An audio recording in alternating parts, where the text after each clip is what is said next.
I believe my 24F husband, 24 male, and his stepsister, 23F, are having an affair. My head is spinning and I don't know what to do. My husband's parents got divorced when he was 15 and his dad remarried when he was 17. His stepmom has one daughter, let's call her Jess, who was 16 at the time of the marriage. They all lived together for about a year and a half before he left for college, which is where him and I met freshman year. Our sophomore year, Jess began going to the same school as us. He introduced her to our friend group and she quickly became a part of it. They always seemed more like friends than siblings because obviously their parents didn't marry till they were older, but they'd sometimes refer to each other as bro and sis. Back then I sometimes got the vibe that she was flirting with him, but he never returned it and I just brushed it off as her personality and that I was being crazy. BC, no way that would happen. Fast forward to now, we all still live in our hometown and see each other pretty often. Jess is single and hasn't had a boyfriend in several years. Her and my husband are still very close. When we are all hanging out together, including their parents, if we're sitting on the couch she will sit right up against him, sometimes even put her head on his shoulder if he's showing her videos on his phone. I have always found it odd but again have brushed it off. Of course they aren't actually related but it would still be too taboo and weird, so I've never fully let myself have the suspicions. However, over the last 6 months things have been getting weirder. Both my husband and I's birthdays are in April and only a week apart, so over the last couple years we've kind of just combined them and celebrated both at the same time. We had friends and family over, and normally we also receive joint gifts, but this year Jess got my husband some things specific to him, fairly expensive gaming headphones and a watch, but nothing for me, and she also got him a card and wrote a decent amount in it. I didn't get to read it when we were opening things and then later on I couldn't find it. When I asked my husband where it was he brushed it off saying oh he must have accidentally thrown it out with its envelope, but the envelope was still with everything else on the counter. They've been texting a lot more and she's also been talking to me less. Remember, her and I have been friends for the last 5 years. Sometimes I'll see texts from her pop up on his phone screen and there will be emojis. This will be while he's holding it and he'll unlock it pretty fast, so I've never really been able to see what they say. If I ask her to meet up or hang out with just me, she's always busy. But if it's her coming over our home to see the both of us, she never says no. He also has been going to see her more often, which is kind of a complicated detail. BC, she still lives at home with her mom and his dad, so he just tells me he's going to hang out with his dad for a bit, but I have a feeling it's for her. Him and I have also been less intimate lately. Neither of us have ever had super high sex drives, but we have always averaged at least twice a week, and now it's about 2 to 3 times a month. What's pushed me over the edge is when we all got together this past July 4th. We were at my Phil's house for a big cookout/pool party. While in the pool she kept hanging on him from behind. Picture him giving her a piggyback ride in the water, splashing him, being overly playful, etc. I kept thinking in my head I was crazy because maybe after all these years they really do have a sibling-like dynamic and she's just messing around. But I also caught her staring at me when my husband and I were being close and she looked angry. Now, cut to the worst of it all. We all were done in the pool and went inside to change. I was with my husband in his room and, right in the middle of us changing, she came in without knocking, randomly asking if she could borrow my hairbrush. My husband didn't have any clothes on. I was horrified and said something like you need to knock first. She seemed unfazed and lazily covered her eyes saying oh whatever, he's basically like my brother. My husband seemed kind of embarrassed but also not as much as you'd expect. She left like it was nothing. Since then she has barely spoken to me at all and I am absolutely spiraling at the thought of this. Am I being crazy? I haven't said anything to him yet about this because I'm so scared to be wrong and then I'm just accusing him of sleeping with his stepsister. I need others to tell me if they agree with what I've been seeing or not. Small update, thank you to everyone who has responded. When I made this post I was hoping for validation of my worries but also scared of that at the same time. I'm trying to keep it together and act normal around him the best I can. Tomorrow he's going over his dad's, so he says, so I plan to show up there and see what's going on. Another slight update because I know you guys are invested. An update but not really. Yes, I did go to his dad's house Saturday. A lot has happened since then and I haven't been on my phone much. When I get time later tonight I will post a full update of what's gone on. I will most likely make a new post about it because it's been hard keeping up with the comments on this one. Bear with me as I get my head sorted out. I'm worried to do it this way because if their texts are totally innocent / I find nothing, I'll have to tell him why I wanted to see it and I'll seem nuts. He's got an iPhone and a MacBook where his texts are synced up, so I might try to get a hold of his MacBook and read them on my own first. He uses his laptop for work mostly though and has a password on it, so I'll have to come up with some excuse about needing to borrow it. This is what I haven't been sure of. Because I have siblings but 2 sisters, no brothers. Also with step siblings I have no idea if it's a different dynamic, especially since they didn't live together for very long since they were older. I definitely think I need to actually dig into this to see if I can find legitimate evidence, but I'm honestly scared. Update 1. So much has happened that I never expected or was prepared for, so I apologize that I kind of ghosted all of you, but this has been really hard. Just an FYI, I'll be mentioning text messages a fair amount and it'll be paraphrasing. Leaving off from my last update, I did go to his dad's house that weekend that my husband told me he was going to see him. When I got there, only my husband's car was in the driveway. I wasn't sure what to do, if I should try calling his dad, calling my husband or what. I decided to just go in because I didn't want to play games. I walk in and hear his and Jess' voices coming from the kitchen, and it sounded like they were yelling. Even now I couldn't tell you what they were saying. I was so full of adrenaline as I approached them, it was like I was watching them on mute or something and not actually hearing what was happening. He spotted me and looked like a deer in the headlights, and all I could muster up was to say, "What's going on?"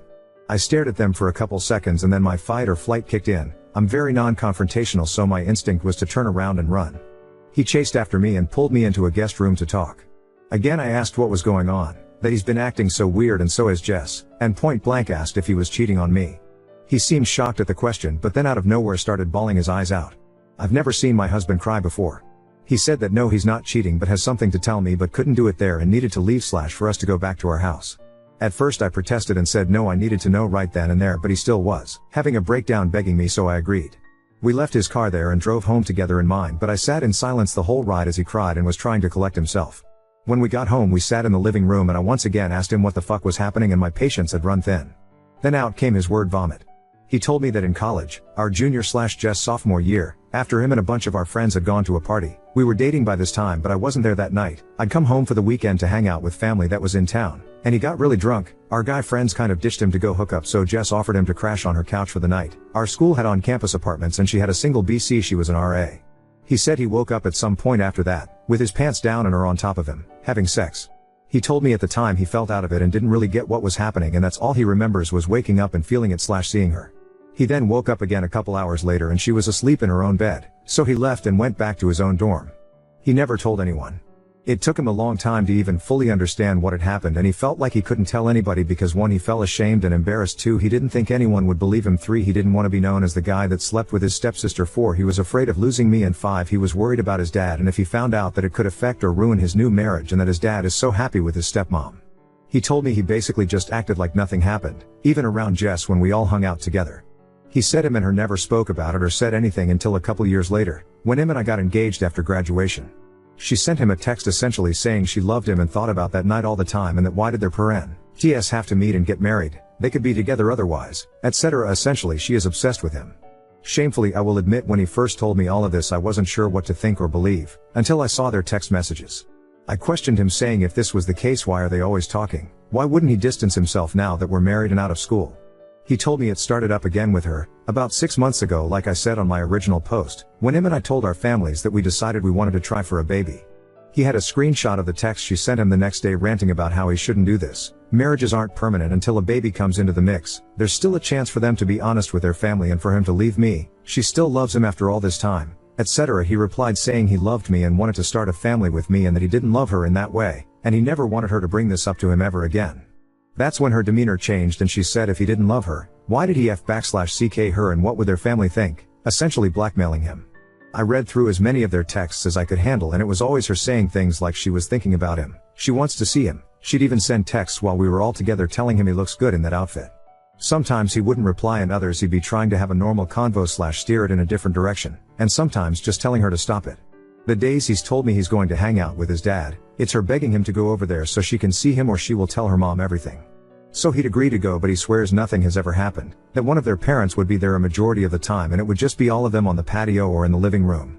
That day, he went there to tell her he was sick of it and couldn't do it, and why more, she could tell people whatever she wants, but he was done, and that's why they were yelling. I sat there taking it all in and honestly was speechless, as I did not expect any of this. I asked him about our sudden lack of intimacy, essentially only during my fertile window since we're trying for a baby but never any other time, and he said all of this being brought up for him mentally has made him shut down about sex. He was only doing it for me, I want a baby. That it's taken him so long to realize / come to terms with the fact that she assaulted him. And how this harassment. I cried. I felt betrayed by her and then a heavy, deep empathy for him. I just hugged him and cried, and he cried too. I told him he really needs to tell his dad because we can no longer associate with her in any way, and how can we manage that when she lives with him? At first he said no, he couldn't because he's worried they won't believe him and also doesn't want to ruin his dad's life, because how could the marriage with his stepmom survive this? I told him I don't have an answer for that. He has to trust that his dad will believe him, and I was also worried about her panicking after their argument and doing something crazy. He agreed to tell his dad and said he wanted to do it alone. The following weekend he met up with dad and told him everything, showed the text to him, etc. His dad believed him and, like me, was caught off guard and speechless. This led to him telling his wife and saying he was kicking Jess out. However, his wife did not believe it. She claims my husband must have edited the text somehow, Actual texts in the message app that you can scroll through, and it's Jess' number attached to the contact. Jess freaked out, saying none of it was true and he was the one who'd been harassing her. That's when my husband threatened to take it all to the police for an order of protection against her if she did not tell the truth, and she finally admitted to everything in an insane meltdown. His stepmom is horrified. His dad doesn't know if he can get past her not believing my husband and accusing him. We are currently in this weird limbo phase of the whole family on edge. Jess is still living there. His dad has demanded she leave and has given her 2 weeks instead of kicking her out on the spot in an attempt to try and salvage the situation with his wife. My husband and I are having lots of talks, trying to regroup. We've put trying for a baby on hold as he seeks therapy for this. He still is considering going to the police for the harassment. My heart is broken for him and also trying to come to terms with the truth, that Jess, who I've known for years, would do something like this. I was prepared to uncover an affair but never this. I'm not sure if there will be any more updates after this, maybe if my husband decides to pursue legal action. I want to say thanks to everybody who pushed for me to dig into my suspicions, otherwise this could have gone even further. I don't like to think of what could have happened. I probably left things out, so if people have questions I'll try my best to reply to comments. I've told him that he should because she's unstable. It scares me because she seems so totally normal, like this is the biggest shock of my life, learning her true behavior. And someone like that is totally unpredictable. He knows he needs to but is trying to mentally prepare, and I'm trying to not push him too hard because this has been a lot. I'm really hurt and overwhelmed. Her and I were close friends for so long, so I'm really battling how she betrayed him, but me too. And I also feel guilty for having this back thought of feeling lied to by him, when I know this wasn't his fault. He was assaulted and essentially stalked by her, so I in no way blame him, just trying to shake the feeling and hoping it fades. Now on to second story. Found out through Snapchat that my 2 best friends secretly booked a trip without me for New Year's Eve. Me, 24F, and my 2 best, 23F, went to university together, and immediately got close. We were inseparable all of the 3 years of studying. However, this summer we graduated and moved completely different places. We talk daily in our group chat, catch up over FaceTime.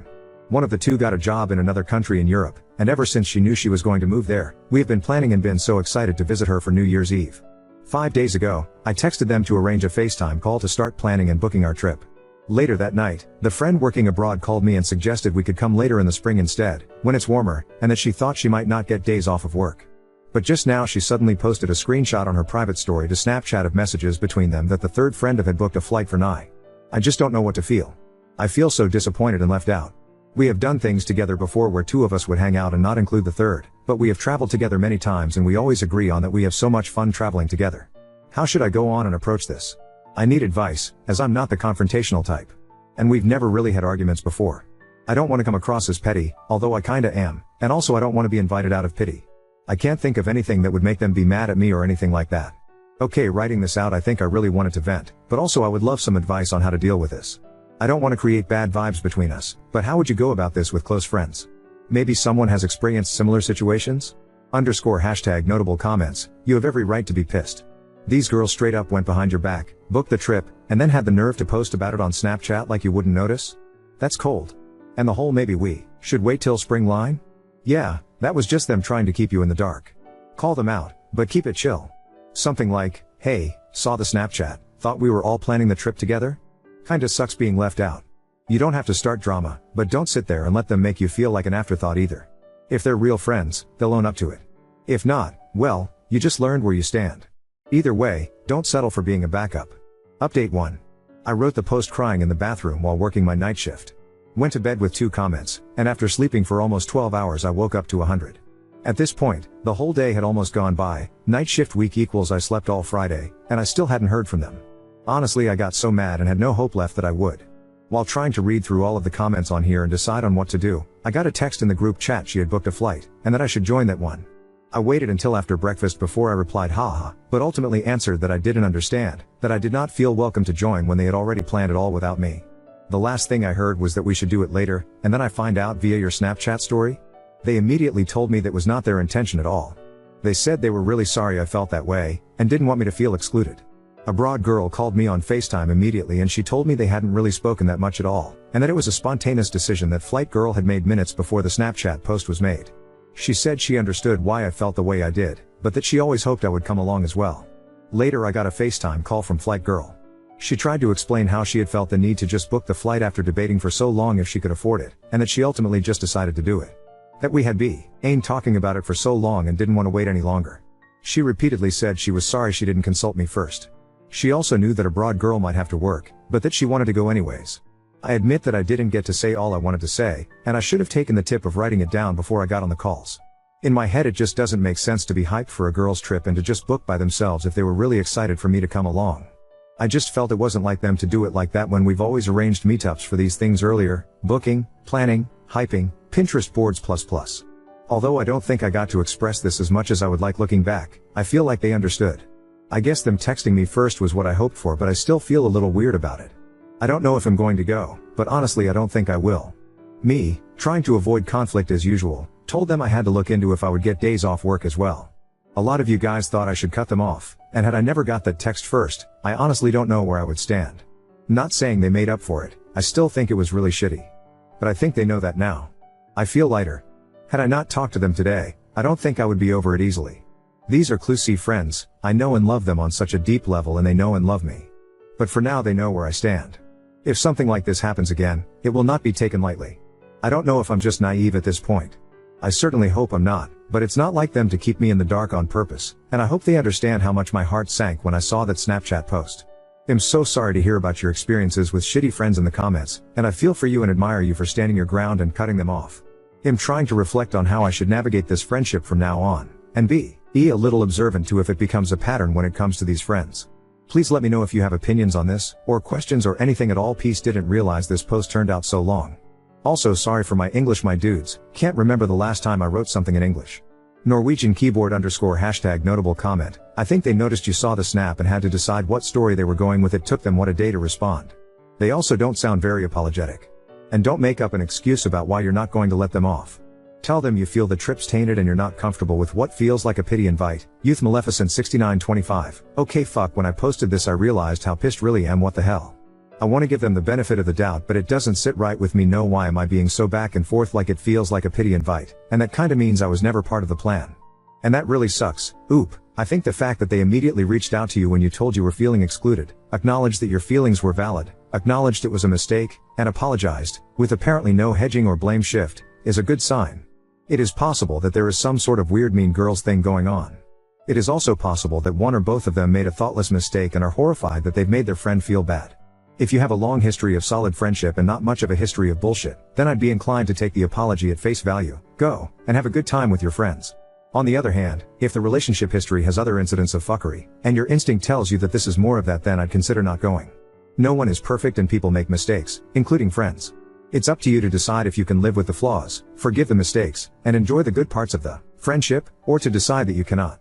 For me, a lot of it would depend on how sincere I thought the apologies were, how much I believed it was an innocent versus cruel versus thoughtless mistake, and how much I valued that friendship and the history we had. Only you can judge that. Dimling and Rhodey, I actually have an invite to another trip to my friend's summer house, which I would love to go on. I was actually so sad I couldn't join them because of this other trip. I'm gonna have to decide what to do, but I'm starting to get excited to tell them I will after all. Another friend group of 5 with all their boyfriends, and single me 11th wheeling yei, oop, yeah I think you're right. I still don't feel welcome. Even if it wasn't intentional, I'm still sad they didn't think of me. As if they were not excited for me to come along at first, only after I confronted them, oop, respect. I've never really cut friends off like this before, but so many of you have shown me that it can and should be done sometimes. I don't think I will with these, but I'll remember all of this for future situations. You are all so strong, oop.